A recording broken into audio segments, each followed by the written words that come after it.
Okay. So today I'm talking to a DJ producer and label runner called Beyun, who's really seemed to live a very interesting life and lived in lots of different places and met a lot of people. So welcome to my YouTube channel and thank you so much for chatting to me today. Great. Thanks for having me. Should I call you Daniel or Zoid? Daniel's fine. Oh, So where are you at the moment? In Rotterdam? yeah, I'm in Rotterdam today. It's finally a cool day. I'm glad that the interview was scheduled today and not yesterday or the day before because it Oh was yeah? boiling. So, yeah. Man, it is never hot in Ireland. We're having like slightly warm weather today, but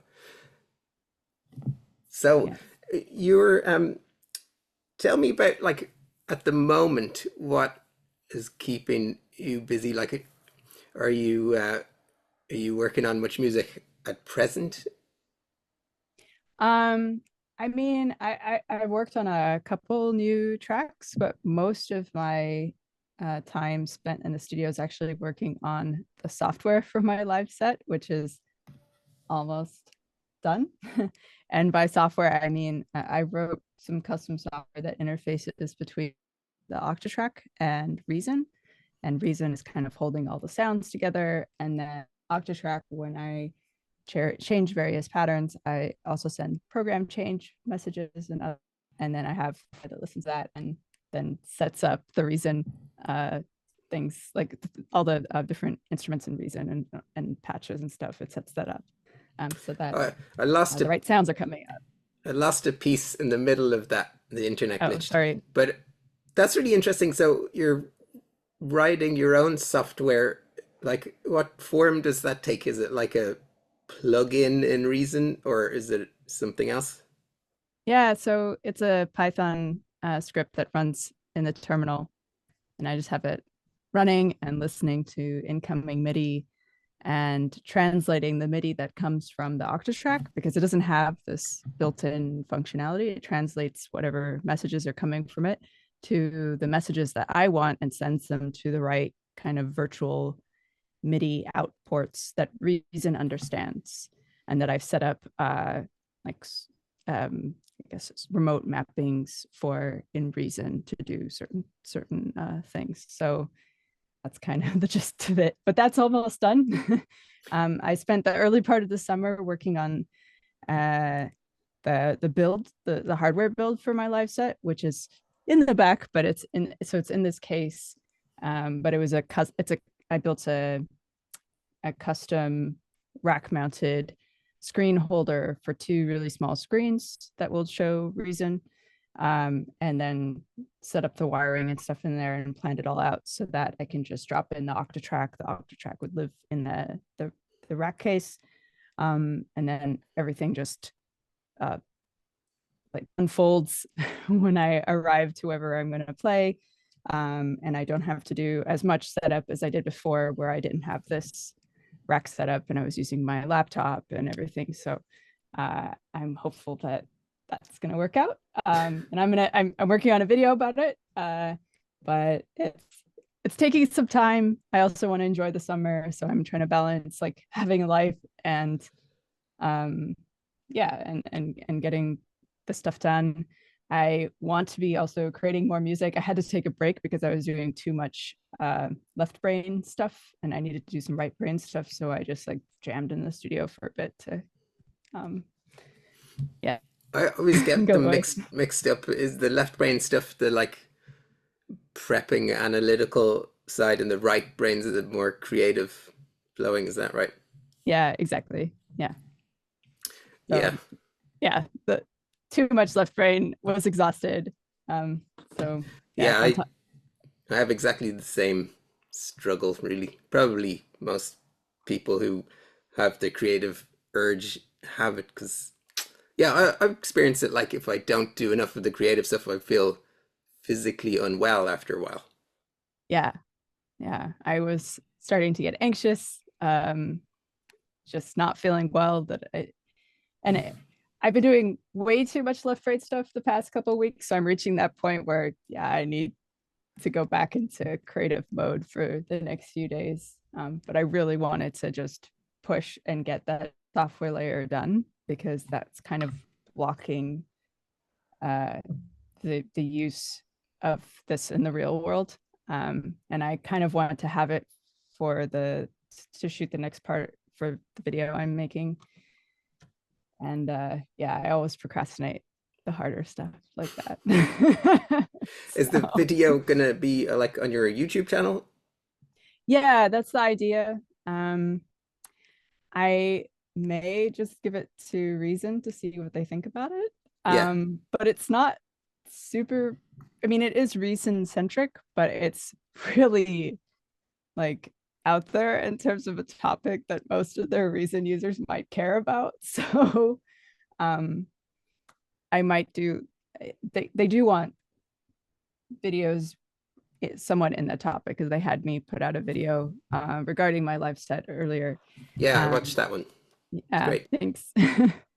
But yeah, I think I need to check with them to see if it feels relevant for them because it also has to work within what they want to showcase for Reason, and it just might be too left field for what they're thinking about. So those types of videos I'll put on my channel, because I do want to showcase what I'm working on with the software and hardware interaction. Uh, yeah, it's And so it's quite a journey. how much do you think your YouTube channel will be, how much of a project is that for you? Is it something you're gonna be consistently uploading videos and try and grow that into something bigger? Yeah, I mean, I don't want to force myself to post on a fixed schedule because I know if I set that kind of pressure up for myself, then it doesn't become fun anymore. It turns into a job. And I know that you also need somewhat of a fixed schedule to gain traction. So I really have to sit with myself and think about what do I want from this, right? And I think initially, um, I'm not going to go at a very rapid pace with it. I mean, I'm quite slow at the moment. Like it's taking me a while to put it out, but I want to make sure that the videos I put out are good quality and are thorough and meet my own standards. Um, so yeah, I'll just kind of be a little bit more sporadic with it in the beginning, and uh, also work on the optimizations that I can do on the video editing side of it. Because the last video I made for Reason took me a long time to edit, and I learned a lot from that. It's been a while since I used Premiere Pro that extensively, and so I really needed to dig in. And since then, I've learned of all these different AI tools that could potentially be useful to cut down a lot of the editing, the like rote editing time of things. So I'm going to look into that. Yeah. Yeah, that sounds like a good idea. Well, I've been able to keep up the schedule of videos that I'm doing, which is like one a week, with basically just very minimal editing, just record them and then I might just need to do a couple of tiny edits and then just upload it. I just Mhm. like had to get into something where it was really easy to make a video and it's not like high production values or anything like that. It's just simple kind of idea or a simple interview on Zoom or I just have to chat to someone and then upload it. Yeah, yeah. The Zoom videos are great because like you have the video already and there's not much else to edit. That's it. So yeah. So I'll put a link to your YouTube channel in the description. So if you're Great. watching, Thank you. follow Beyun. Yay. Thanks. So back to the coding. That's super interesting. I would love to be able to do that kind of thing, but even when I was a kid, I was really wanted to learn how to code, but I never did. Like if Coder Dojo, something like that. If that was around when I was a kid, I would have absolutely loved that teaching kids to code thing. But like, do you have a background in computer engineering, or did you teach yourself, or was that your Yeah. job? So that's my day job. Right. I'm a software engineer, and uh, I've been a software engineer for like 15 years at this point. So maybe even more. I mean, that's like counting professional experience and not like prior to that, all the tinkering I did.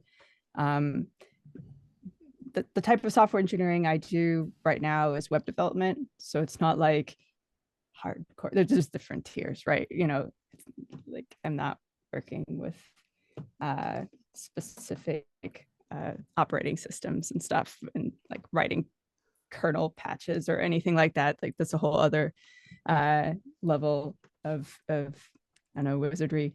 You don't like dream in assembly language. No.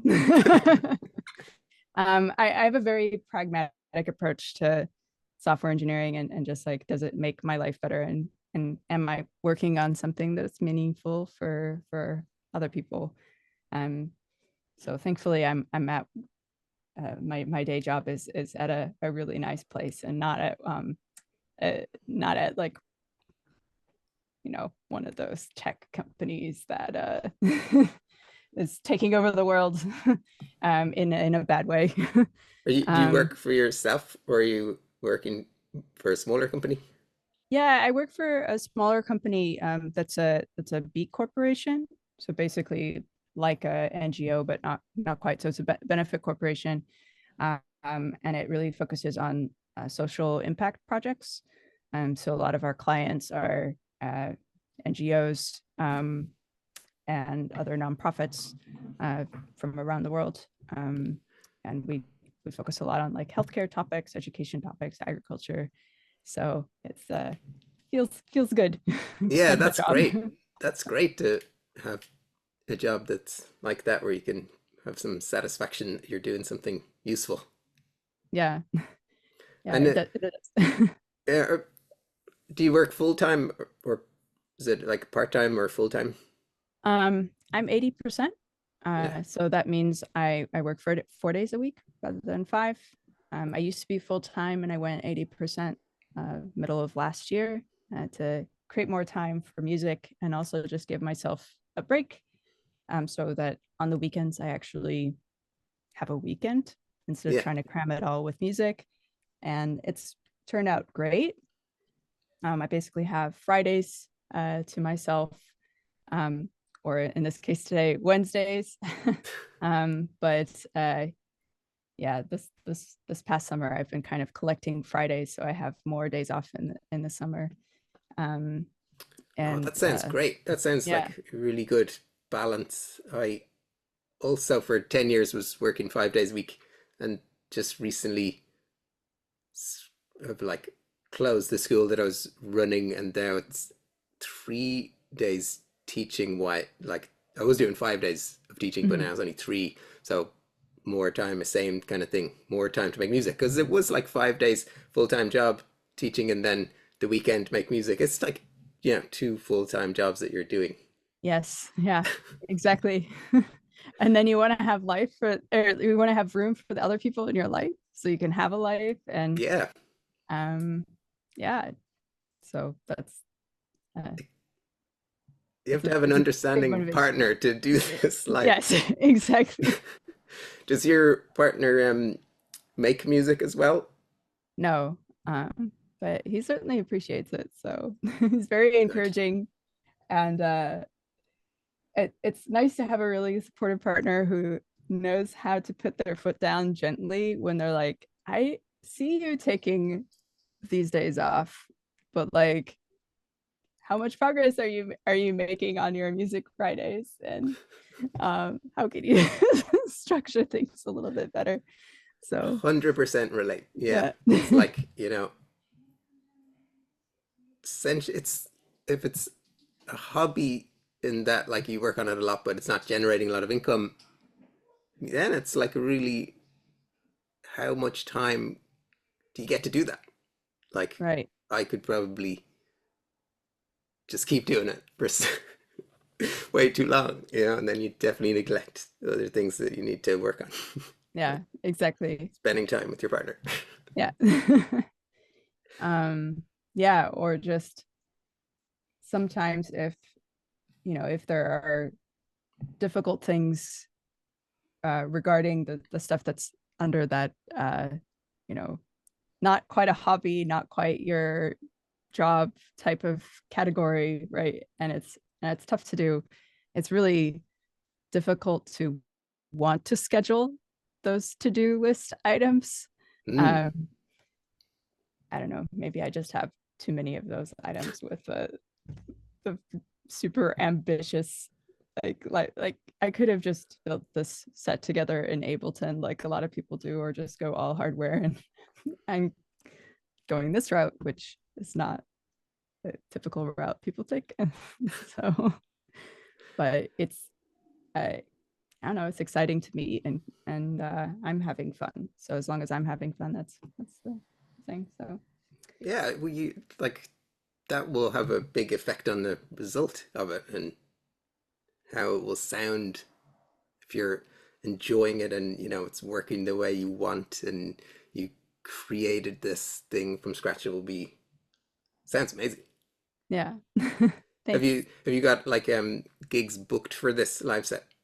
No, I just because scheduling something right now when uh like things are still in the works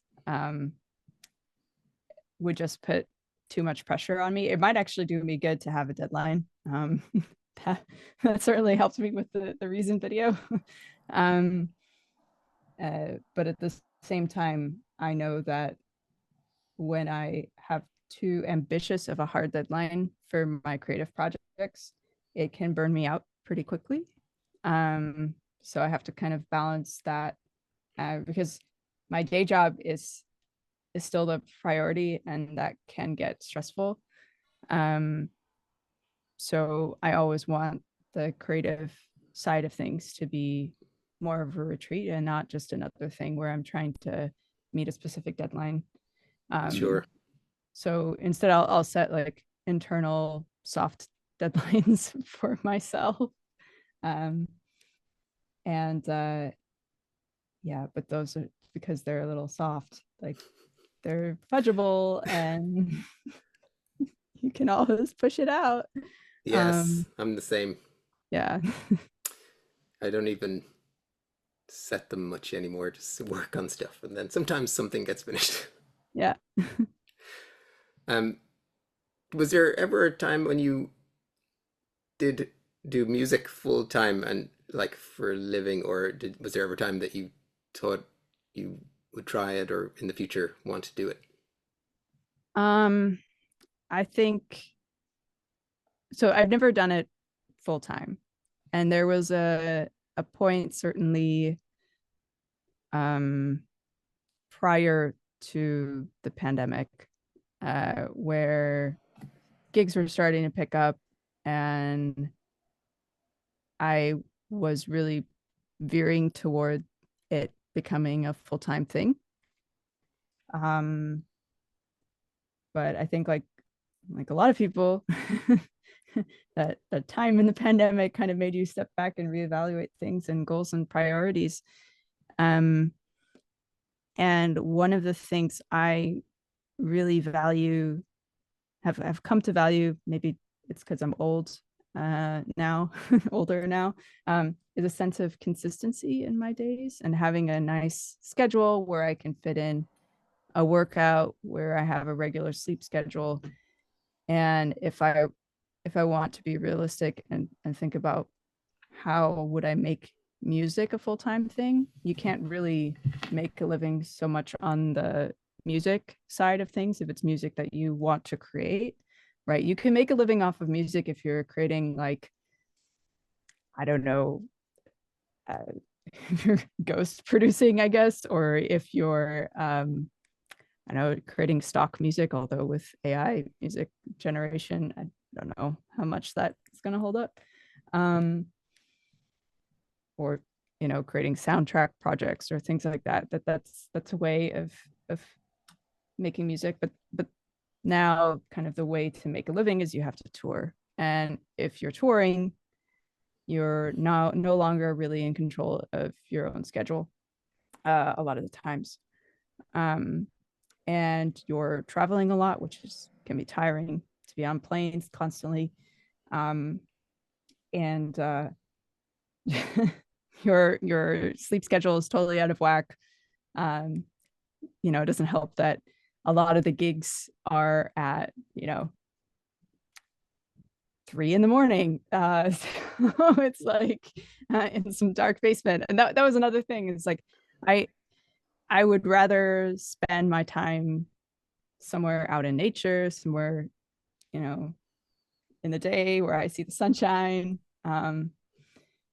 Nothing against those dark basement gigs. I love them when I do have them from time to time. They're always fun. But having that as a kind of consistency and that being the regular thing, and that's where I kind of saw it, the trajectory heading, like that's it just didn't really appeal to me. And that's the reality, like the reality of making music in the world today, or not, the reality of making living off of music in the world today is this touring reality. And it's a grueling reality if that's not the thing that you enjoy. If the thing that you enjoy is making the music, and then in order to make that music you have to tour, then you're still taking time away from that music. So do you want to take time away from that music touring, or do you want to take time away from that music working remotely, doing a nice comfy software engineering job? And I think I chose the other one.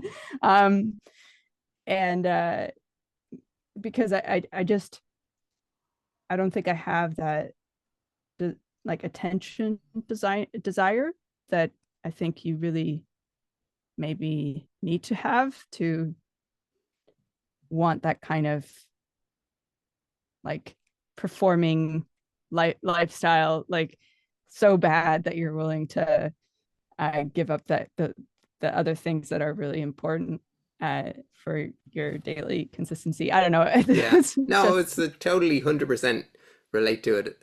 Like, not that I feel like I could just start touring tomorrow if I wanted to, but if someone did just offer me some like, amazing tour schedule starting tomorrow, definitely wouldn't want to do it either, because I prefer being, healthy and with sleep, not, yes, having a consistently going to sleep at the same time, getting up at the same time. All those things are much more important to me.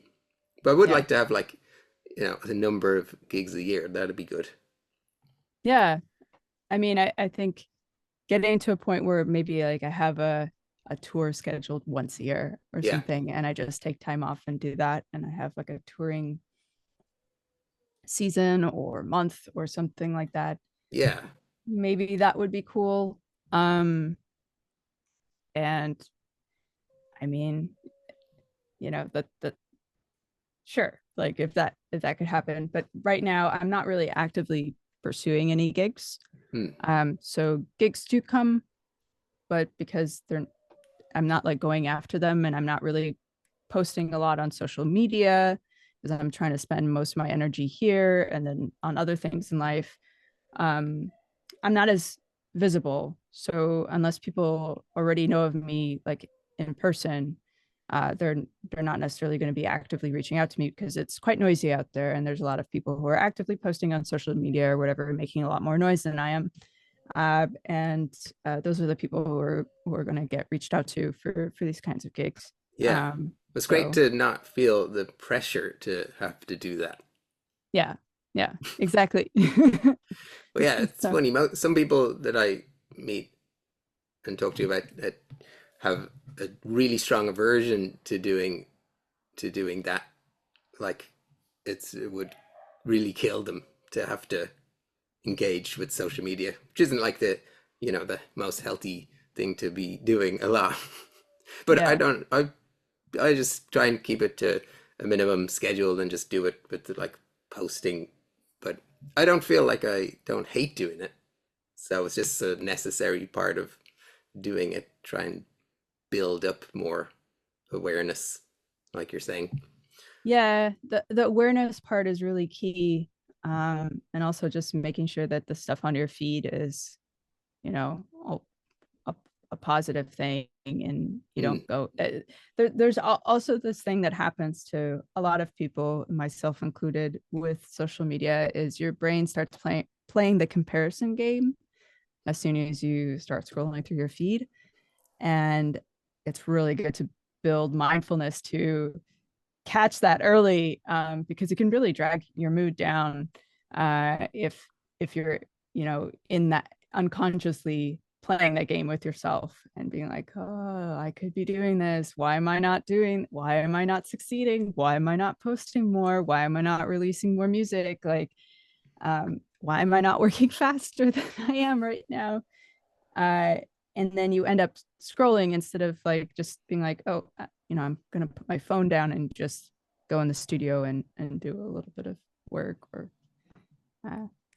meditate, Yes. Yeah. or just like literally do anything else. Yes, absolutely. Yeah. I think well, meditation is very helpful with that. Something that we connected about, because I saw that you posted about doing a vipassana course, and I Yes. was really interested because I've been doing that, like, say, since 2001, on and off, like roughly on average a course a year, and Wow. it's like definitely really helped me, I think, with things like that, in terms of, yeah, it's actually really hard to say, but being able to focus on something. And I suppose if like a negative mind swirling pattern starts happening, it's really helpful if you're able to notice it, and then it just goes away on its own when you notice it, because you Yeah. don't get caught up in it. Yeah. So super useful for that. Have you noticed some good changes since you did the Vipassana course? Yes, absolutely. I still feel very much like I'm just beginning. I mean, I only did one retreat, um, and that, there's a lifetime of things to explore, and I certainly want to do more retreats. Um, but I've definitely seen a change in my resilience in times when things are getting a little bit tough, or um, I'm much less caught up in negative thought patterns. They do still come up, but like you said, like you notice the loop and you can cut it off a lot faster. Um, and also, it's just helped me take a step back and really think about what it is that matters to me most in life. Um, you know, what is success in my view? Like, is success, this definition that appears to be the definition of success according to what others are posting about on social media, or can I define my own version of success that is like that that satisfies me, that is more in line with kind of my values, and I know that makes me happy. And I think, yeah, that's kind of been one of the learnings, is like redefining what it means to be successful. Um, and in my definition of success, I think I'm in a very successful place right now. Like, I can control my own schedule for the most part. Um, yes, I do need to put a certain amount of time toward this job, but the day job is something that I really enjoy, and I work with great people. Um, and then I get to have a whole day to myself during the week rather than on a weekend, where I can work on music. And in the mornings, I can work on music because I work with a lot of folks on the EST time zone. So I work more in the evenings. Um, so that gives me a whole morning to myself for music as well. And I have a studio in my apartment, which is great. Like, it's just, there's so many great things. I've released music. I have a label. I've put stuff out um, on vinyl. There's a lot to be grateful for. I've worked with some really amazing people and impactful people, over the years. Met a lot of really great people in the industry, and yeah, it's I think that's success. It I'm is happy. totally. It's great. It's it sounds fantastic, and it's great that you're able to like uh, you know think of it as success, because someone else in exactly the same position as you with exactly everything the same could easily focus on like, oh, but I'm not successful because I wanted this and that, and this amount of whatever figures of this. They could be like focusing on all the other side of things and not enjoying just what you're doing. If you're not happy and enjoying what you're doing, you have to be like able to just be happy with things as they are, which is not perfect ever, Yeah. but it's just the way things are. And yeah, that's great. I'm really happy for you that you're able to enjoy the success you've got, Oh, thank you. and more will come for sure. Yeah. And I think that can be the case for anyone listening to this. It's up to you to define what success is, not someone else, not the algorithm, not social media. It's like, what is important to you? If I define success as X amount of gigs per year or something, and gigging was the thing that brought me joy, and being out there, that I think that's a wonderful metric of success for someone to have. But if you're attaching that label of success to X amount of gigs per year because you think that's what you should be doing based on what you see other people doing on social media, but you don't enjoy the process of doing, you know, 5 gigs on a weekend or something, or during, over the course of a week, you don't enjoy the process of touring constantly. And, you might enjoy doing that every once in a while. Like I certainly like to have a gig every once in a while. But if that's not something that you crave, then that metric of success might actually just make you miserable. And if you get to that Absolutely. point, Yeah. and if you're constantly chasing after that target rather than being in the present moment and seeing if you're enjoying the process along the way, then once you reach that target, it's going to be a moving target, and it's going to move on to the next target. And then you'll be blindly chasing that next target. And that next target may again be completely misaligned from what it is you actually value. So you have to ask yourself, what is it I actually value?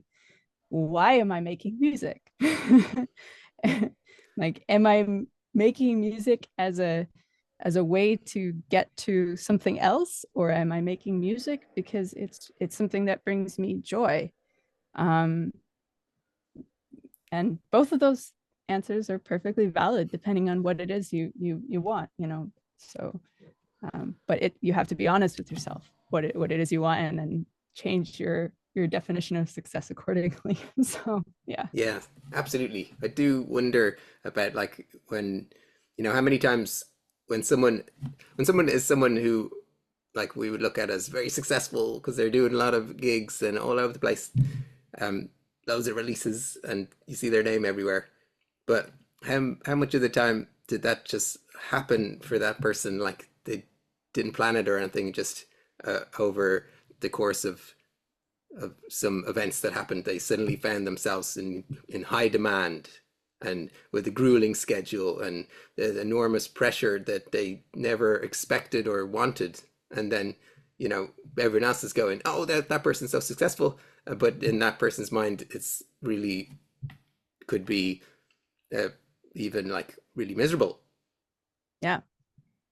you know, and we know some stories at least of like where people actually don't make it right? through Because that kind they're of.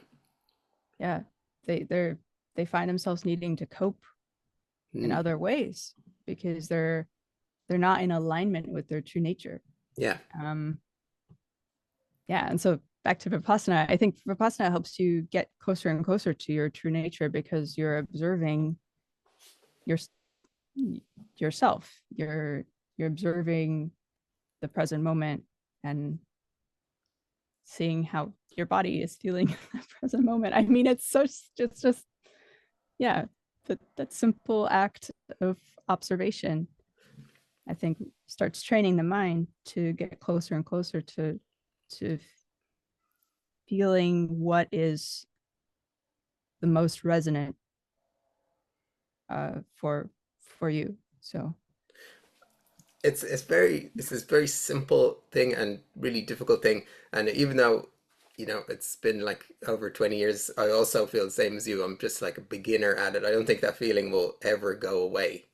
That like mm, I've met and talked to many people who've been meditating a very long time, and there's this like just thing that keeps coming up is that people just say you reach new uh, kind of vistas, new like depths within yourself, that you just see new things and you think, wow, I never saw this before. And it just opens up a whole new, it never ends with the mm, just new realms inside yourself that you just go deeper and deeper. It's like exploring a massive ocean inside yourself. yeah, it really is. Yeah, and then you get to the whole other side. Like there's you could go even deeper and deeper to beyond just yourself and yeah, Vipassana is really something I recommend for everyone. I wish this was like more available to people, but I understand that the like Goenka courses aren't necessarily structured for everyone. They're quite intense. So um Yes, I but guess if anybody who's not heard of it, it's a 10-day course where you meditate for like 10 to 12 hours a day, and you eat breakfast and lunch but nothing after midday. And yeah, for 9 days it's quite a grueling schedule. It's a very difficult thing to do, very intense. I would say the first course I did was the most difficult thing I'd ever done in my life. Like real marathon of mental and physical, like tough journey, very yeah, tough, hard, really, really, really hard to get through it, and but very beneficial at the same time. I, you know, that first course I did really made me realize that, hang on, things were too easy maybe in my life, you know, up to now. What have I done? You just, you go to school, you do, you're not really, you know, you're not really being pushed to mm, to search deep inside yourself for the what really matters. And after you do that, it's real kind of eye opener. yeah, So yeah, yeah, everything did definitely change for me after that one. yeah. That the first course is always for me. It's only been one course, but I think up until day 3, when we actually started doing Vipassana, because the first few days you are doing Anapana, just like a breathing, more of a breathing focused breathing practice. Um, and I was already plotting ways to escape, but I was there with my partner who's doing this for the second time. Ah, Um, of course, they separate the genders, and so I had no way of even seeing him or contacting him. Um, Although I would sneak a peek over the meditation hall and I would see him there. But like we didn't discuss beforehand if any one of us wanted to leave early. We never discussed what to do, what the protocol was. So I was like, I guess I'm sticking this out. But I was just like, I really want to leave. Um, and I would fantasize about leaving, but then when when uh when the actual meditation happened, so I was carrying a lot of physical pain with me, and I really didn't notice it that strongly until you sit in one place on the floor. Um, and I had a really difficult time trying to find a nice place, a way of sitting, right? And there was one session where I think I had piled up a ton of cushions and was like sitting in it almost like a chair. And in that same hour-long session, I had like just given up and went all the way to the ground because no matter what position I was in, I was just in pain. And the first like sitting of determination setting that we did for when we actually did vipassana, I was like, okay, I'm just gonna stick this out. Just sat on the floor on a very like small cushion, but like I was observing someone in the front row who was like sitting very nicely, and I was like, I'm gonna try to get my legs into similar position. Um, and I did that, and I had so much pain in my back, and I remember 30 minutes in just like fighting it, and the I think maybe 45 minutes had passed. And then finally, I felt my whole back release. Just, and I was like, interesting. when I when I got up from that session, for the first time, I was starting to walk with a little less pain, and it was noticeable. And I I was starting to have like a normal back again. And it was incredible because it didn't just like go away and then come back like what happens when you get a massage or something, like you feel that relief temporarily. It stayed, and it's gone to this day. And it's just crazy, like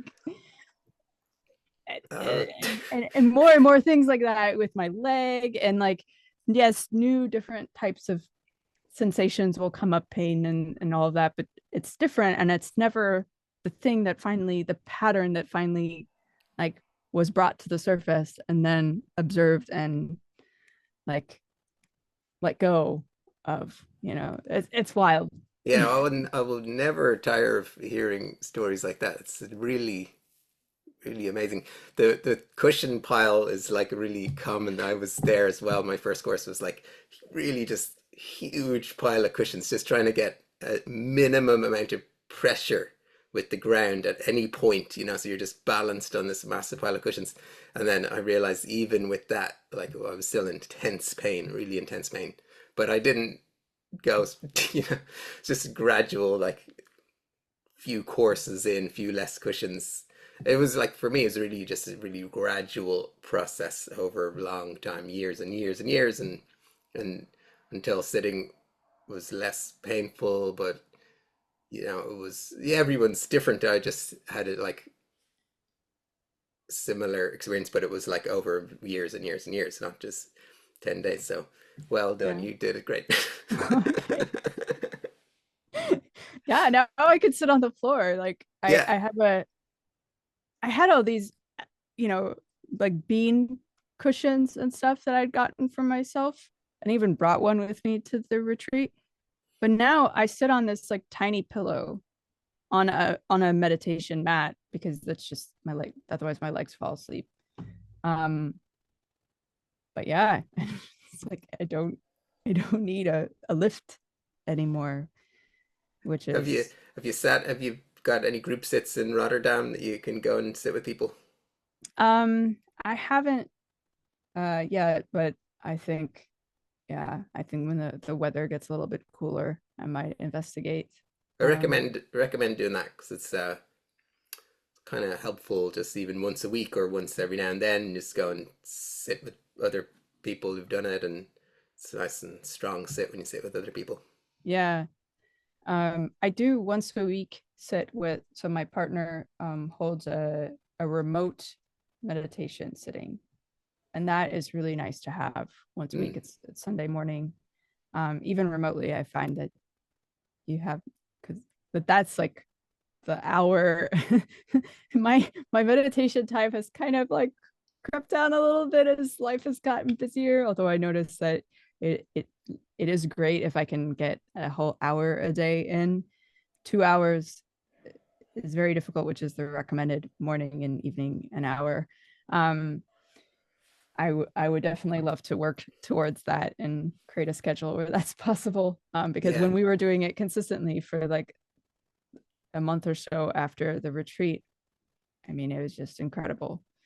Um, Yeah, don't. but Yeah, uh, it's really hard to do it. It took me 7 years. I was trying since my wow. first course.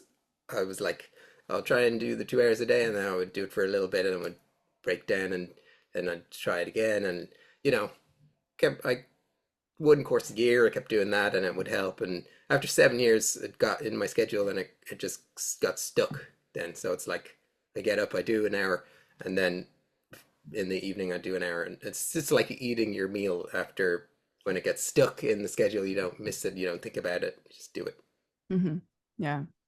But it took ages, so don't worry. Yeah. I have time. I have time. Well, it's kind of hard to go back to talking about music after that 'cause, I like know. that's like yeah, it's really I don't get to talk to people about that often, because it's one of the reason why I reached out is because with the two things, vipassana and music making, is really small, intersection where I know hardly anyone. Actually, one other person who makes music is also in the Netherlands who does Yeah. vipassana, Martin Shinido. Shinido. Shinido. Yeah. I was gonna say Martin J. Combs. Oh, so you know of another person. Yeah, he's more in the kind of experimental ambient sound designy kind of world. But who's Shinido?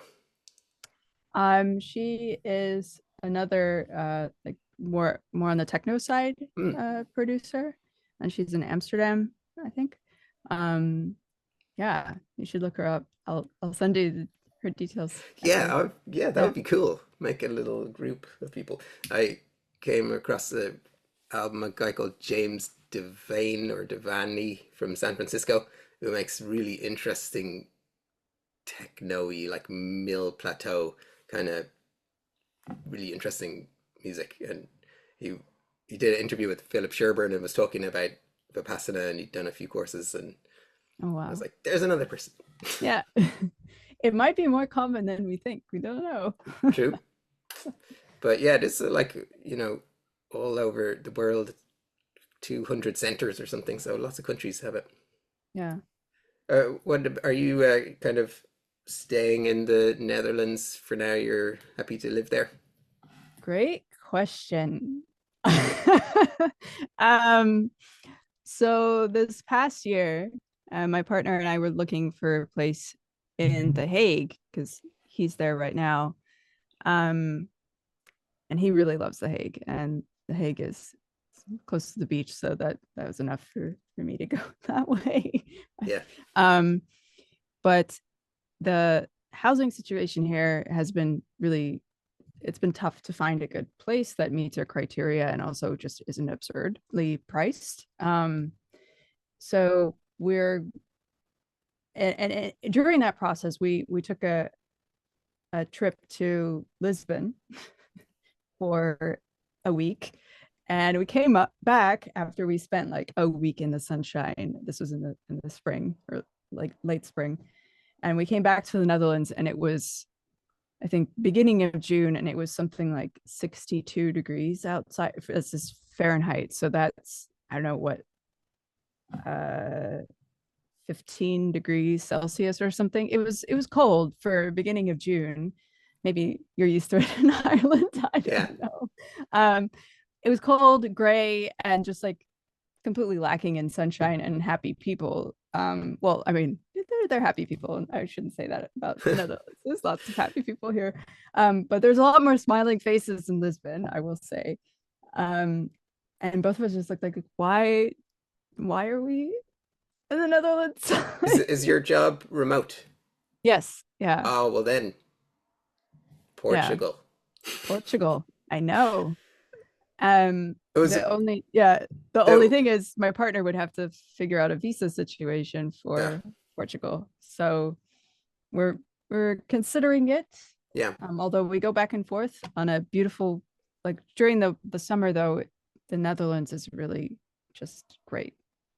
You do have the Dutch summer and you have the gray days here and there, but for the most part, the temperature is just really nice and consistent. And so it's hard to, I don't know. Right now, I think we would pick staying in the Netherlands, but we're going to try out uh like spending a month in Lisbon rather than a week and see how we feel, um and then see what the logistics are for moving there. Good idea. I But yeah, my it's my my wife and I were kind of last couple of years went through a similar, looking at where do we want to live because we want to leave Ireland, and yeah, Portugal's very attractive because it's weather and it's cheaper, but the language probably not so much for me. So I would work remote, but my wife would want to get a job, so she'd have to yeah, learn Portuguese. So that would be a big issue. And really, anywhere where English isn't the first language is an issue when you're in your 40s. It's not as easy to like just pick up another language from yeah, scratch. So for UK, we sure. decided on the UK. So we're in the process of looking for a house in Bristol, moving there. Oh, nice. Great. Yeah. I know Yeah. there was like a kind of connection because do you know Danny Red Rackham? Yeah. Yeah. I think we were both in the How I Program classes at one point. Yes. Yeah. Yes, I'm still part of that. I'm like a good few people are in Bristol. Danny's not anymore. He was in living in Bristol, but he moved to Sheffield. But yeah, so I've like met a good few people who live there, and it's a cool city. But how did you know him? Did you meet him when you lived in Berlin? No, I think I came across his program because Posthuman was on it, and Hmm, I know Josh through acid related stuff. right. That I've always been a part of that. And I was like, oh, well, I think I'll stick around. I like the guests and stuff. Um, and I was already part of Martin's 3024 Yeah, program as well. And being in both was a lot of time on top of all the other things I was doing. And I felt like I wasn't kept keeping up with the schedule. So yeah, at one point I was just like, okay, I have to be realistic with myself. I'm not really watching all of these talks. So um yeah, you kind of have to take a step back at that point. sure. Um, but Yeah. yeah. Well, I mean, there's like a whole bunch of other stuff I want to talk to you about. So we'll maybe do a part two in a few months. The, acid and the hardware and DJ Pierre and Yeah, all this other stuff. There's like loads to talk about. there's so much. There's a whole other life. Yeah, the time working in Atlanta with DJ Pierre, that's like a whole separate podcast episode in itself. Yeah, and I'm super interested and looking forward to hearing about that. Um, we won't have time now, but it's great to hear about what you're doing with your live set. Really looking forward to hearing that in action Yeah, and thank you. your setup with making music and your schedule, which sounds great. Oh, So thanks. yes, really great to meet up and great to chat. And anything else? Any like upcoming things to point out music wise, or did we already talk about everything?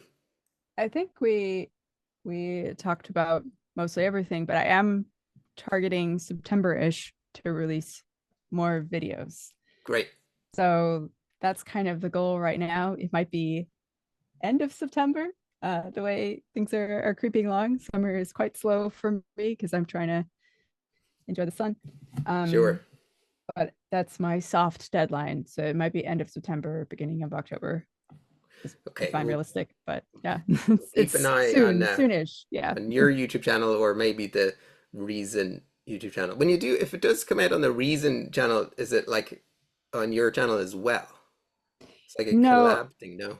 I don't think there's a feature to cross post in YouTube. So if it goes through Reason, then it's just going to be on Reason. Um, yeah, but I'll I'll see. Yeah, got it. We Yeah, will we will the see. the next one I'm working on is very hardware focused, so I might just end up putting that out quickly on my channel, and then there's a few, like maybe delving into more of the software about my live set where there's a lot more touch points with Reason. Might be interesting for folks, but yeah, Okay. there'll be videos coming. It'll be very left field, but hopefully interesting to other people. So Not as left field as my videos that are super weird ones. amazing.